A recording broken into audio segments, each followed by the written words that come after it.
दोस्तों आज की सबसे कड़वी और डरावनी सच्चाई ये है कि स्पेस के अंदर हमारी आंख माने जाने वाले स्वदेशी नेविगेशन सिस्टम नेवी के 11 में से 8 सैटेलाइट आज की तारीख के अंदर अचानक से डेड हो चुके हैं।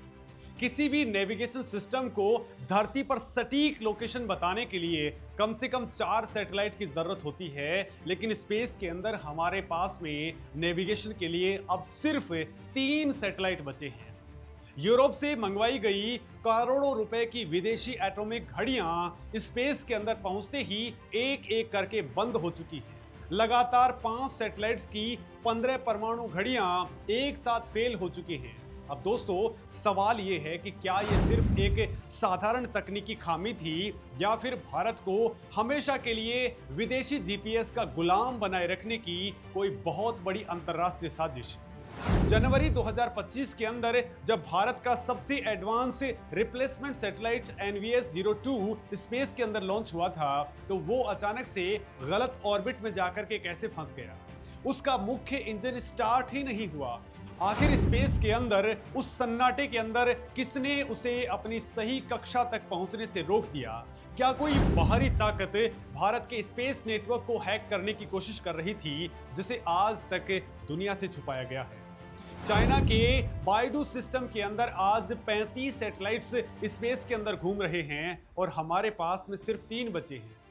फिर भी चाइना की पीपल्स लिबरेशन आर्मी भारत के नेविक सिस्टम से लगातार खौफ क्यों खा रही है? ऐसा क्या है हिमालय की इन गहरी खाइयों और दुर्गम घाटियों के अंदर, जिसके अंदर अमेरिका का सुपर पावरफुल जीपीएस सिग्नल भी फेल हो जाता है, खो जाता है, घुटने टेक देता है? वहां इसरो का देसी सिग्नल 90 डिग्री के एंगल से तबाही मचाने की ताकत रखता है। और दोस्तों सबसे बड़ा सवाल, आखिर तमिलनाडु के कुलशेखरपट्टिनम के बंद दरवाजों के पीछे अगले 5 सालों के अंदर 300 खुफिया सैटेलाइट्स का कौन सा भयंकर जाल बुना जा रहा है? नमस्कार दोस्तों, मेरा नाम है मुकेश और आज हम एक ऐसे मिशन को डिकोड करने वाले हैं जो दुनिया के होश उड़ा करके रख देगा। दोस्तों लगातार झटकों नाकामियों के बाद में अब इसरो ने अपनी अंडरग्राउंड लैब्स के अंदर एक ऐसा स्वदेशी ब्रह्मास्त्र तैयार कर लिया है जिसने नासा और चाइना की स्पेस एजेंसीज के पसीने छुड़ा दिए हैं। NVS-03 नाम का ये नया सैटेलाइट श्री हरिकोटा के लॉन्च पैड पर गरजने के लिए पूरी तरह से तैयार खड़ा है, लेकिन इसके सीने के अंदर धड़क रही देसी रुबिडियम एटॉमिक क्लॉक ने आखिर ऐसा क्या छिपा लिया है जो भारत को हमेशा के लिए स्पेस का बेताज बादशाह बना दे? दोस्तों आज हम उन टॉप सीक्रेट फाइल्स और जियोपॉलिटिकल चालों को डिकोड करेंगे जो बताती हैं कि कैसे एक छोटे से विदेशी पुर्जे ने भारत की पूरी राष्ट्रीय सुरक्षा को दांव पर लगा दिया है और कैसे अब इसरो एक ऐसा अभेद्य चक्रव्यूह रच रहा है जिसे तोड़ना किसी भी दुश्मन देश के बस की बात नहीं है। लिहाजा दोस्तों तैयार हो जाइए, क्योंकि आज की ये इनसाइड स्टोरी आपके होश उड़ाने वाली है। दोस्तों साल 1999 के करगिल वॉर के दौरान जब पाकिस्तानी घुसपैठिए हिमालय की ऊंची चोटियों के ऊपर छिप कर के बैठे थे, तब भारतीय सेना को उनकी सटीक लोकेशंस की सख्त जरूरत थी। भारत ने अमेरिका से उनके जीपीएस का मिलिट्री ग्रेड डेटा मांगा, लेकिन अमेरिका ने साफ इनकार कर दिया। उस दिन भारत को बहुत बड़ा और सबसे कड़वा सामरिक सबक मिला। अगर राष्ट्रीय सुरक्षा और अपनी सेना के ऑपरेशंस के लिए आप किसी दूसरे देश की सैटेलाइट टेक्नोलॉजी के ऊपर निर्भर हैं, तो आप असल में आजाद हैं ही नहीं। दोस्तों इसी धोखे की कॉक से जन्म हुआ भारत के अपने स्वदेशी नेविगेशन सिस्टम का, जिसे आज हम नेविक यानी कि नेविगेशन विद इंडियन कॉन्स्टलेशन के नाम से जानते हैं। दोस्तों ये कोई साधारण प्रोजेक्ट नहीं था, ये भारत की टेक्नोलॉजिकल सॉवरेनिटी यानी कि तकनीकी संप्रभुता का सबसे बड़ा ऐलान था। लेकिन आज की जियोपॉलिटिकल और तकनीकी परिस्थितियों को देखते हुए नेविक एक अत्यंत ही नाजुक और ऐतिहासिक मोड़ पर खड़ा है, जिसे समझने के लिए दोस्तों आपको थोड़ा साइंस और नेविगेशन का गणित समझना होगा।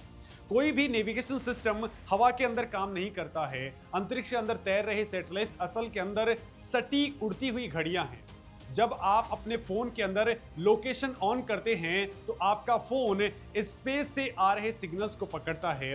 एक सटीक 3D लोकेशन यानी कि अक्षांश, देशांतर और ऊंचाई निकालने के लिए आपके फोन को कम से कम 4 अलग अलग सैटेलाइट से एक ही समय के अंदर सिग्नल मिलने चाहिए। दोस्तों, इस साइंस को ट्राइलेटरेशन कहते हैं। इसरो ने नेवी के बेस लेयर के लिए 7 सैटेलाइट्स का एक समूह तैयार किया था, लेकिन आज की सच्चाई रोंगटे खड़े करने वाली है। दोस्तों, हमारे इसरो ने पहली पीढ़ी यानी कि IRNSS सीरीज के 9 सैटेलाइट लॉन्च किए थे। इनमें से 5 सैटेलाइट्स की सभी 3-3 एटॉमिक घड़ियां बहुत पहले ही स्पेस के अंदर दम तोड़ चुकी हैं। हाल ही के अंदर यानी कि मार्च 2026 के अंदर एक और बड़ा झटका लगा जब IRNSS 1F सैटेलाइट्स के ऊपर लगी आखिरी घड़ी ने भी काम करना अचानक से बंद कर दिया। दोस्तों, इसका सीधा मतलब ये हुआ कि अब ये सैटेलाइट धरती पर नेविगेशन की सटीक सर्विसेज नहीं दे सकते हैं। ये सिर्फ एक साधारण मैसेजिंग डिब्बा बनकर के रह गए हैं। 11 में से कुल मिलाकर के अब सिर्फ 3 सैटेलाइट ही स्पेस के अंदर नेविगेशन के लिए पूरी तरह से एक्टिव हैं।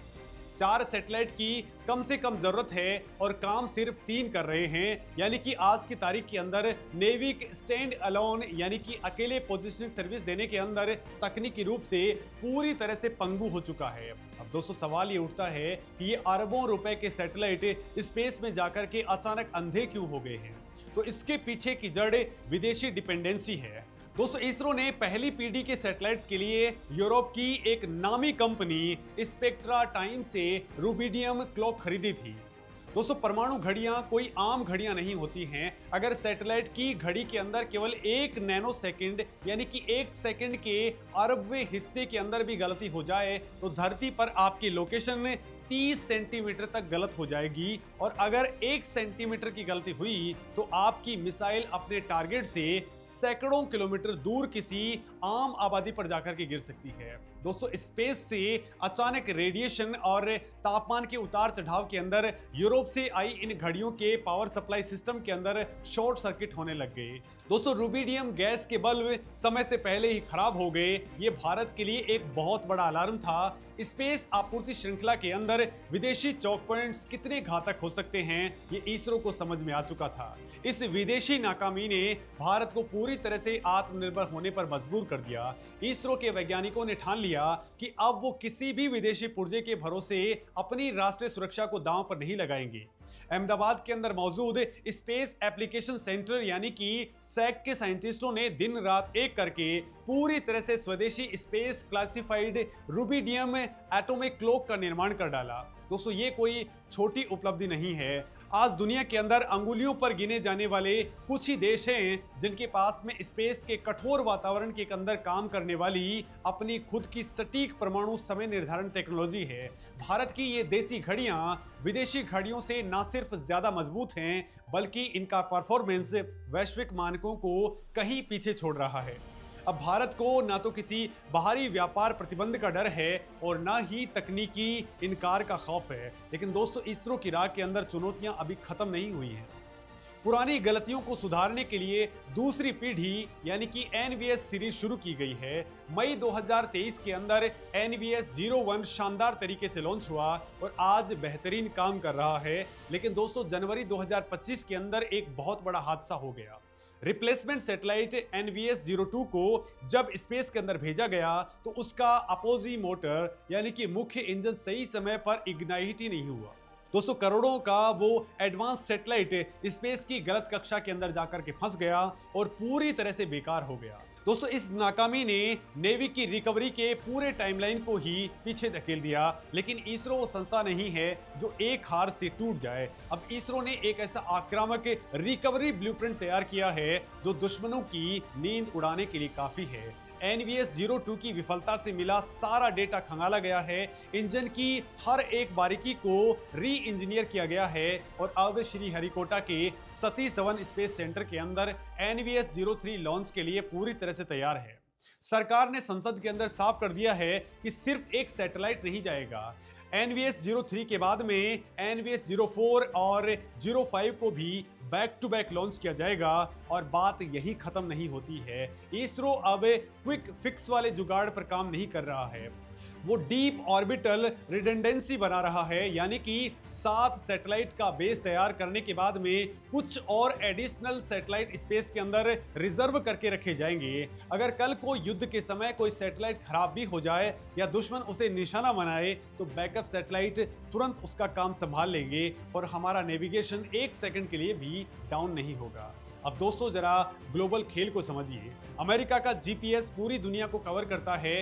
इसके लिए 30 से ज्यादा सैटेलाइट मीडियम अर्थ ऑर्बिट यानी कि लगभग 20,200 किलोमीटर की ऊंचाई पर उड़ते हैं। वहीं चाइना का बाइडू सिस्टम 35 सैटेलाइट्स के साथ में काम करता है, जिसे चाइना अपने बेल्ट एंड रोड इनिशिएटिव के तहत गरीब देशों पर जियोपॉलिटिकल हथियार की तरह इस्तेमाल करता है। तो दोस्तों फिर भारत का नेवी के इन सब पर भारी कैसे पड़ता है? तो दोस्तों असली रहस्य हमारी कक्षाओं के अंदर छिपा हुआ है। भारत ने पूरी दुनिया के अंदर सिग्नल फैलाने के बजाय सिर्फ अपने क्षेत्रीय संप्रभुता के ऊपर फोकस किया है। नेवी के सैटेलाइट MEO के अंदर नहीं बल्कि 36,000 किलोमीटर की अत्यधिक ऊंचाई पर जियो स्टेशनरी और इंक्लाइंड जियो सिंक्रोनस ऑर्बिट्स के अंदर स्टेब्लिश किए जाते हैं। दोस्तों इनका सामरिक फायदा इतना भयंकर है कि अमेरिका और चाइना भी हैरान हैं। इस अनूठी बनावट के कारण नेवी के सैटेलाइट हमेशा भारत की जमीन के ठीक ऊपर मौजूद रहते हैं। अमेरिका का जीपीएस सिग्नल तिरछा आता है, लिहाजा जब आप पहाड़ों के अंदर होते हैं या दिल्ली या मुंबई की घनी ऊंची इमारतों के बीच में होते हैं तो जीपीएस का तिरछा सिग्नल पहाड़ों और कंक्रीट से टकरा करके ब्लॉक हो जाता है। लेकिन भारत का नेवी के आसमान से सीधे 90 डिग्री के एंगल पर नीचे की ओर सिग्नल फेंकता है। चाहे हिमालय की कितनी भी गहरी खाई हो, कश्मीर की कोई भी दुर्गम घाटी हो या शहरों का कोई भी अर्बन कैनियन, नेवी का सिग्नल हर बाधा को चीरता हुआ रिसीवर तक पहुंच जाता है। दोस्तों युद्ध के समय जब हमारी सेनाएं दुर्गम पहाड़ों के अंदर ऑपरेशन चला रही होंगी तो ये 90 डिग्री का सिग्नल ही उनकी सबसे बड़ी ताकत बनेगा। इसके साथ ही दोस्तों इसरो अब एक बहुत बड़ा गेम चेंजर कदम उठा रहा है और वो है L1 बैंड का एकीकरण। पुराने नेविक सैटेलाइट सिर्फ L5 और S बैंड पर काम करते थे। दोस्तों दिक्कत यह थी कि दुनिया की ज्यादातर स्मार्टफोन बनाने वाली कंपनी जैसे कि एप्पल और सैमसंग अपने फोन्स में जो चिप लगाती हैं वो L1 बैंड को समझते हैं। आम आदमी बिना अलग से डिवाइस खरीदे नेविक का इस्तेमाल नहीं कर पाता था। लेकिन दोस्तों अब NVS सीरीज के तहत इन नए सैटेलाइट्स के अंदर L1 बैंड के ट्रांसमीटर लगाए जाएंगे। इसका मतलब ये है कि बहुत जल्द भारत के हर आम नागरिक के फोन में, हर गाड़ी के नेविगेशन सिस्टम के अंदर अमेरिका का जीपीएस नहीं बल्कि भारत का नेविक बाय डिफॉल्ट काम करेगा। नेविगेशन सिस्टम सिर्फ रास्ता देखने के काम नहीं आता है, इसका असली खेल टाइमिंग का है। भारत के नेशनल पावर ग्रिड्स जहां से पूरे देश को बिजली मिलती है, उनका सिंक्रोनाइजेशन नेवी की एटॉमिक घड़ियों के माइक्रो सेकंड के टाइम पर डिपेंडेंट है। दोस्तों शेयर मार्केट के अंदर यानी कि BSE और NSE के अंदर हर सेकंड जो करोड़ों के हाई फ्रीक्वेंसी ट्रेड होते हैं उन पर लगने वाला टाइम स्टैंप इन्हीं सैटेलाइट से आता है। दोस्तों भारतीय रेलवे का जो नया कवच एंटी कोलाइजन सिस्टम है जो 2 ट्रेनों को टकराने से रोकता है, वो भी सटीक पोजीशनिंग के लिए इन्हीं टेक्नोलॉजी के ऊपर टिका हुआ है। आज अगर हमारा नेविगेशन सिस्टम फेल्योर होता है तो सिर्फ सेना नहीं बल्कि देश की पूरी इकोनॉमी घुटनों पर आ जाएगी। लिहाजा नेवी का पुनर्निर्माण भारत के लिए जिंदगी और मौत का सवाल बन चुका है। दोस्तों भारत की इस आक्रामक वापसी के अंदर अब सिर्फ इसरो अकेला नहीं है। 2023 की नई स्पेस पॉलिसी के तहत भारत सरकार ने एक बहुत बड़ा मास्टर स्ट्रोक चला था। अंतरिक्ष क्षेत्र की नियामक संस्था इन स्पेस ने तमिलनाडु के कुलशेखरपट्टिनम के अंदर बन रहे इसरो के नए स्मॉल सैटेलाइट लॉन्च कॉम्प्लेक्स का संचालन और प्रबंधन सीधे तौर पर भारतीय प्राइवेट सेक्टर को सौंपने की प्रोसेस स्टार्ट कर दी है। दोस्तों इस प्रोजेक्ट के अंदर 986 करोड़ रुपए का इन्वेस्टमेंट होने जा रहा है। ये कोई आम फैसला नहीं है। कुलशेखरपट्टिनम की भौगोलिक स्थिति बहुत ही खास है। ये श्रीहरिकोटा के मुकाबले भूमध्य रेखा के ज्यादा करीब है। जहां से रॉकेट लॉन्च होते हैं तो उसे श्रीलंका के ऊपर से गुजरने से बचने के लिए हवा में मोड़ना नहीं पड़ेगा।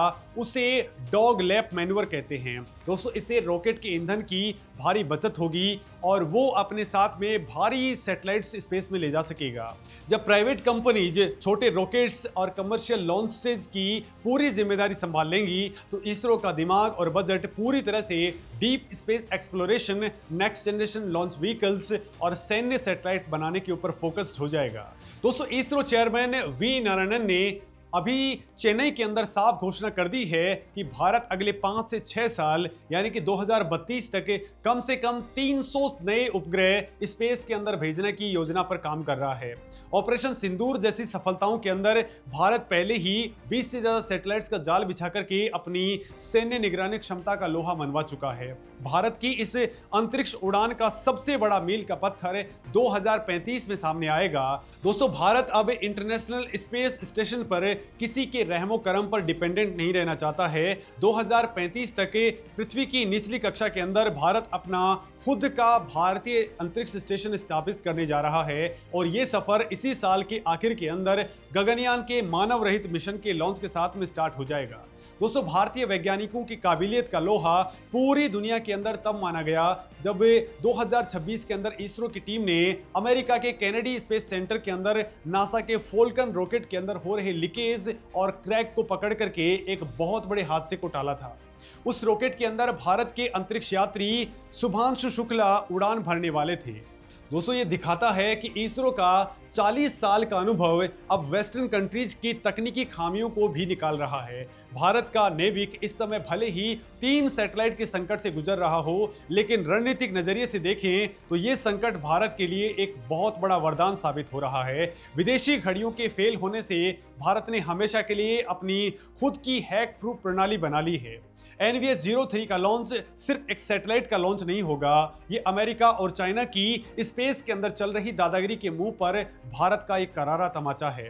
भारत अब किसी भी ग्लोबल क्राइसिस या फिर युद्ध के समय अपनी मिसाइलों, अपने संचार और अपनी इकोनॉमी के लिए वॉशिंगटन या फिर बीजिंग की तरफ नहीं देखेगा। स्वदेशी एटॉमिक घड़ियां, डीप ऑर्बिटल रिडंडेंसी और कुलशेखरपट्टिनम का प्राइवेट स्पेस इकोसिस्टम मिलकर के एक ऐसा जाल बुन रहे हैं जो आने वाले दशकों तक भारत की सामरिक और आर्थिक जीवन रेखा को किसी भी विदेशी दखल से हमेशा के लिए महफूज कर देगा। दोस्तों, भारत का अंतरिक्ष युग अब सिर्फ सैटेलाइट लॉन्च करने तक सीमित नहीं है, ये ग्लोबल स्पेस डोमिनेंस की एक नई और बेहद आक्रामक शुरुआत है। और दोस्तों, इस मामले में अब आप क्या कुछ सोचते हैं? इसरो को वास्तव में अब बहुत तेजी के साथ में क्यों ये नेविक के बचे हुए सैटेलाइट्स को लॉन्च करना चाहिए? और आखिर भारत के उन सैटेलाइट्स के साथ में स्पेस में क्या हुआ था? क्यों वो मोटर काम नहीं कर पाई थी? और क्या वजह है कि भारत का ये NVS-03 सैटेलाइट अभी लॉन्च पैड के ऊपर ही खड़ा है? आखिर मोदी सरकार कर क्या कुछ रही है? आप इस मामले में क्या कुछ सोचते हैं? कमेंट में अपनी बात जरूर रखें। नमस्कार।